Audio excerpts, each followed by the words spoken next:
Mustangs. My name is Casey Rohr, and I'm a senior at Miracosta High School. I have to tell you I am very excited to speak to you today via video.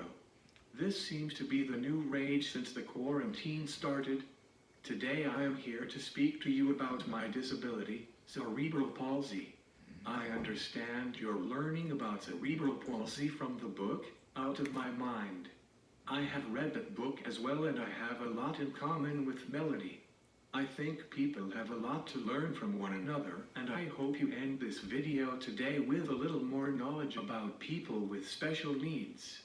I bet everyone here knows what cerebral palsy is because of reading the book. Just to recap though, cerebral means your brain cerebrum. The cerebrum is the part of the brain that controls your motor movement, like clapping your hands. Palsy is the paralysis of movement in your body parts, meaning you're paralyzed or can't move. All of you are able to control your body and its movements. People, like me and Melody, with cerebral palsy are not able to do that. Our disorder affects our ability to move our bodies how we want to, and also our ability to speak. It is a condition that has not allowed me to ever talk or walk, but it doesn't define me and has never ever stopped me from chasing my dreams and achieving greatness.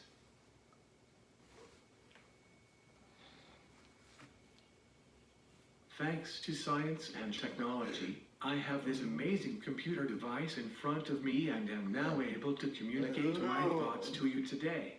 This amazing device is called Toby, which reads where my eyes are looking at on the screen, so I am able to type out everything I want to say and speak.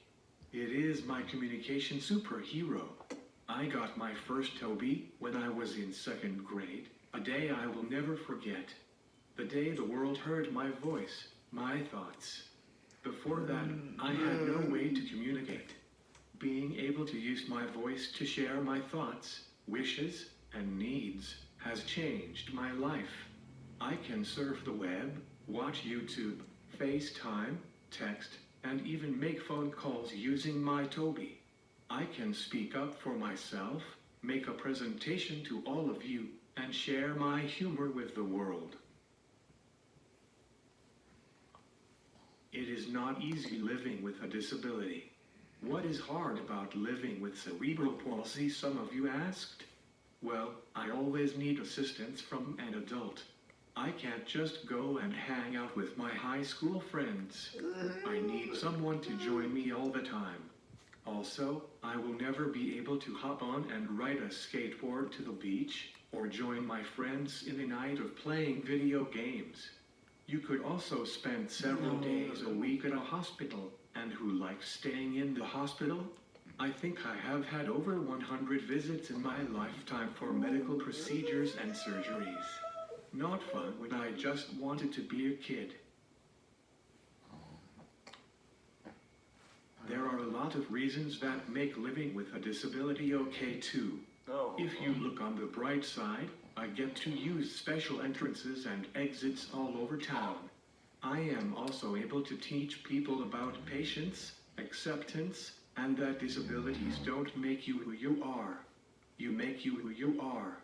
I am a big brother, a son, a friend, a senior, a director, a writer, a producer, an actor, a comedian, and now thanks to you all, a teacher. I can wow any crowd with this amazing piece of equipment, my Toby. Now on to the important part, your questions. You had so many good questions, and I did my best to answer as many as possible. Maddie asked, what things is it harder to do? Being understood was the hardest thing for me to do, mainly when I was younger and didn't have my device. Before I had this device, I would have to keep my body as still as possible and kick my legs when my parents would grab the item I was looking for. For example, if I wanted something to drink. This was always a long game of 21 questions, or 100. Layla asked, Do you ever feel annoyed when you can't say what you want or do things that other people can? Well, Layla, I certainly do. Most of my friends can walk, and because of that, they are a couple of feet taller than me. I get embarrassed when they have to kneel or even sit so that we can see eye to eye. Landon asked, do you meet up with other people with CP? I'm not sure if they do this at your school, Landon, but we have friendship club at our school. I'm in a class every day with just other kids with special needs, but at lunch on Tuesdays and Thursdays, the general ed kids come in at lunch. I always get so excited to see Bob.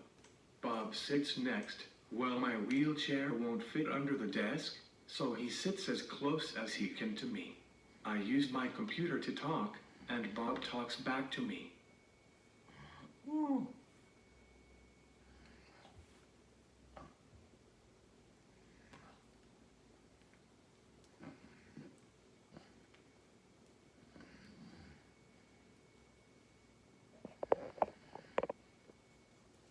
Lily asks, how do you take advantage of the cerebral palsy? Good question, Lily. There's one example that I think will surprise you. Do you know there's a basement in the Microsoft Theater? Well, one time I needed to visit first aid, so my assistant and I went to ask one of the ticket sellers, and she took us to a specific, unmarked elevator. On the edge of her seat yet. The door opened, and to my surprise, we were in the basement of the Microsoft Theater. But it was actually nothing special, just pipes. I do love getting into off-limit areas though.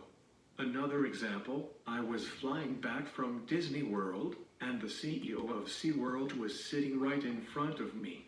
So he asked us if we wanted to swim with dolphins, and of course we said yes.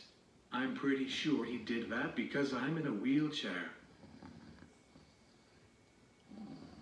Carter asks, do you try your best to live your life ignoring your CP, and is the CP you have very affected?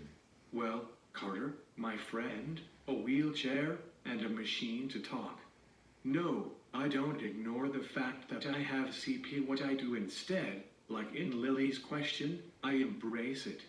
I love seeing backstage areas, and because I use first aid so much, there's usually always hidden areas for me to check out. Terry asks, how would you like other people to talk to you? What would you like people to stop doing when they meet you? And Camden asked, do other people ignore you at school? Thank you for the questions, Terry and Camden. I have cerebral palsy, which puts me in a wheelchair. I basically look the same as everybody else, just in a chair. People always notice my wheelchair before me. One example is walking through campus. People who are putting away stuff in their lockers somehow always know when I'm passing by. They stop, lift their heads and just stare at my chair. I honestly don't care. I see you, and if you want to stare, go ahead. I'm brave, I'm bruised, I'm who I'm meant to be. Yep, you guessed it. This is me. Do you know the movie, The Greatest Showman? That is my favorite line from the movie. I don't see myself as the boy in the wheelchair. I believe that I was sent from God to teach people about patience, exceptionalness, and that it's not what's on the outside that counts, it's on the inside. Thank you everyone for listening. I am glad I was able to talk and teach you a thing or two about living with a disability. Hopefully this helps you relate to Melody in Out of My Mind.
Bye-bye.